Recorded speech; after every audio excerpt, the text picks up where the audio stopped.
যে রোজা রাখছি, এখন রোজা কখন ছেড়ে দিব? আমি বলছিলাম যে 4টা অবস্থায় রোজা ছেড়ে দেওয়া যাবে।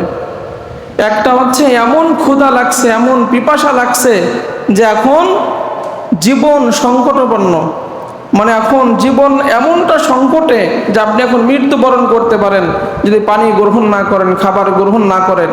ওই অবস্থা ছাড়া রোজা ছাড়া যাবে না। এমন অসুস্থ হয়েছেন, এমন রোগ আপনার হয়েছে যে রোজা রাখছেন, এখন যদি ঔষধ গ্রহণ না করেন তাহলে আপনার মৃত্যু হবে। এমন অবস্থায় যদি জীবন চলে যায় তাহলে ওই অবস্থায় আপনি রোজা ভাঙতে পারেন। শরীয়ত আপনার ভাঙার অনুমোদন দিয়েছেন। এছাড়া রোজা রেখে রোজা ভাঙা যাবে। যদি পেটে বাচ্চা থাকে, দুধের বাচ্চা যদি কষ্ট হয়, বাচ্চা জীবনের সমাপ্তি করতে পারে, মৃত্যুবরণ করতে পারে, এই মুহূর্তে গর্ভবতী মহিলা তারা কি করতে পারে? রোজা ছেড়ে দিতে পারে।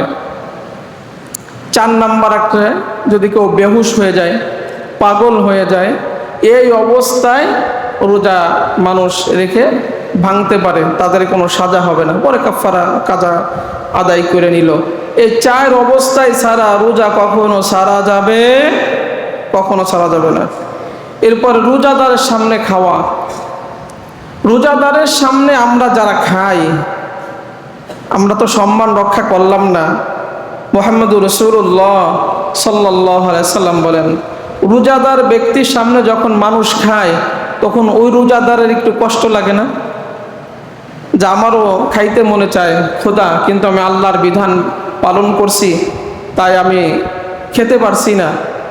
এই যে তার একটা কষ্ট, এই কষ্টের জন্য আসমানে যত ফেরেশতা আছে সমস্ত ফেরেশতা তার জন্য মাগফিরাতের দোয়া করেন আর বলেন, আল্লাহ, রোজাদার ব্যক্তির সামনে খাবার খাচ্ছে, রোজাদার আপনার ভয়ে খায় না, রব্বুল আলামিন এই যে কষ্ট হচ্ছে রোজাদারের, এই কষ্টের বিনিময়ে রোজাদারের গুনাহগুলো মাফ করে দেন।